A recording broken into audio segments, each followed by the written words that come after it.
to ask him, "Are you the one who is to come, or should we expect someone else?" Jesus replied, "Go back and report to John what you hear and see. The blind receive sight, the lame walk, those who have leprosy are cleansed, the deaf hear, the dead are raised, and the good news is proclaimed to the poor. Blessed is anyone who does not stumble on account of me." As John's disciples were leaving, Jesus began to speak to the crowd about John. "What did you go out into the wilderness to see? A reed swayed by the wind? If not, what did you go out to see? A man dressed in fine clothes? No, those who wear fine clothes are kings and are in kings' palaces.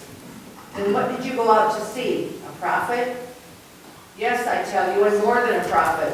This is the one about whom it is written, 'I will send my messenger ahead of you, who will prepare your way before you.' Truly I tell you, among those born of women there has not risen anyone greater than John the Baptist. Yet whoever is least in the kingdom of heaven is greater than he." Matthew 11, 2-11. Thank you. My apologies for not having it on screen tonight. But we are continuing, nevertheless, in our Advent series that we've been heading through so far this Advent season, heading towards our Christmas Eve service, which I told you about. And what we've been doing throughout is we've been looking at these great old Christmas standards that are on popular radio this time of year. They're not the songs that we sing in our hymnals, but they're the ones that nevertheless are staples of this Christmas time season. And even though they are not religious by nature or intent, they can still, I think, point their way to the birth of our Savior and the celebration of His birth, and help us to remember that if we, again, listen with ears of faith and as we look forward to His coming. So the first Sunday of Advent, we looked at Frank Sinatra's "Have Yourself a Merry Little Christmas." Other people have recorded it too, but I had a picture of Frank on the bulletin that night and on the screen.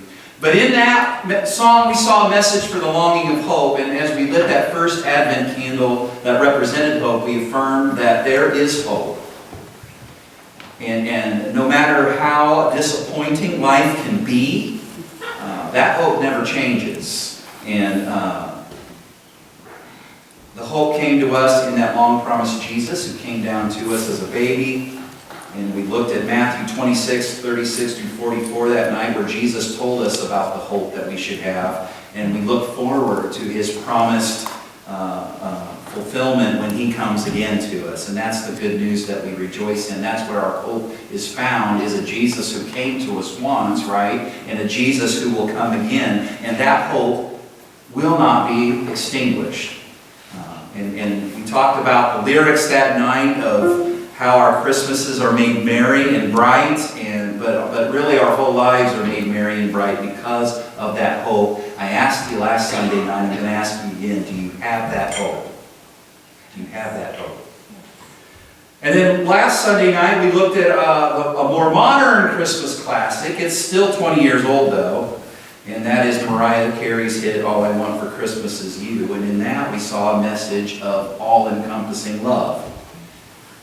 We talked about what a love looks like that is of the sort that there can be no replacement, and how it's the sort of love that must be there or otherwise Christmas won't be right. And we talked about how Jesus has that sort of love for us. We looked at Matthew 3 verses 1-12, where John the Baptist came with a message of God's love fully embodied in this Jesus who came to us.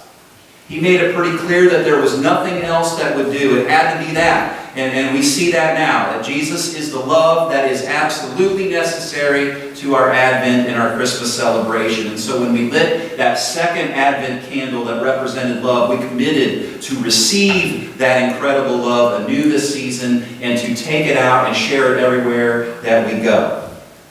And so tonight, as our Advent reflection is on joy, I want to turn to another Christmas classic. And it's the song "Holly Jolly Christmas" by Burl Ives. You may know Burl Ives better as a talking snowman, because he narrated, he was the narration voice for the banjo-strumming Sam the Snowman in the Christmas TV special Rudolph the Red-Nosed Reindeer.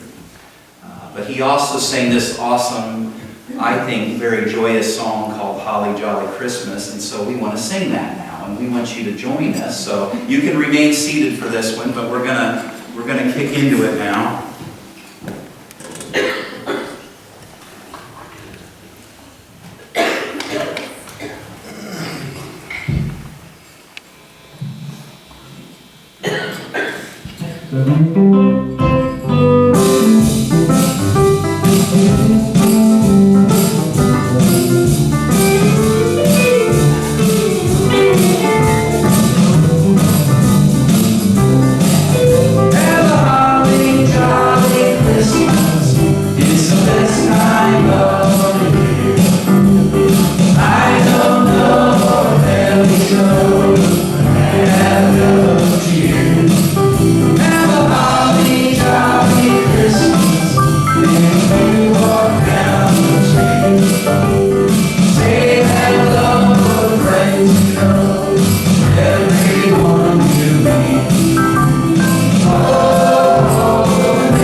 Well, if you were singing along and if you were looking at those words, I think you'll agree with me that that song is just an expression of pure joy.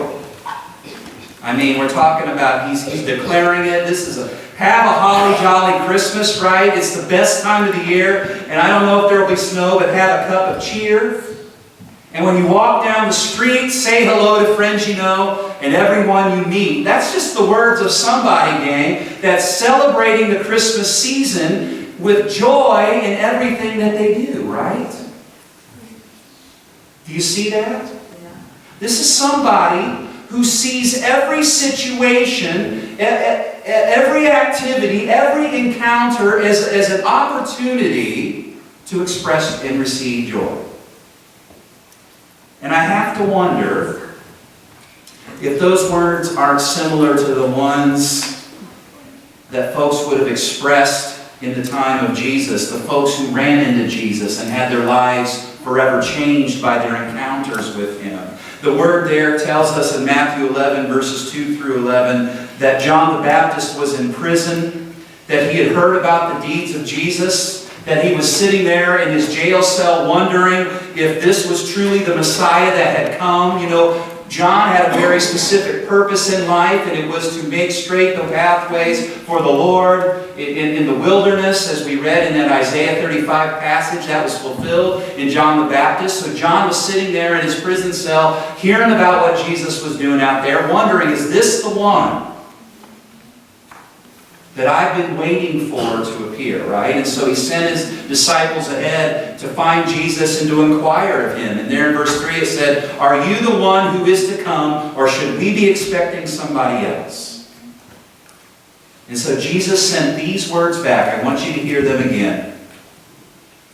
He told those disciples, go and report to John what you hear and what you see. He said, the blind receive sight, the lame walk, those with leprosy are cleansed, the deaf hear, the dead are raised, and the good news is proclaimed to the poor.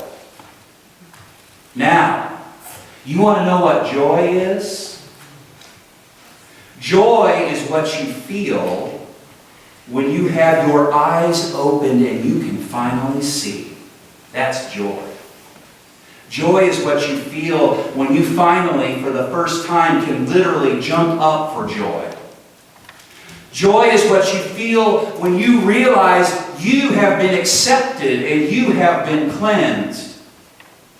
Joy is what you feel when you hear the good news and miracle of miracles. You find out it's for all people.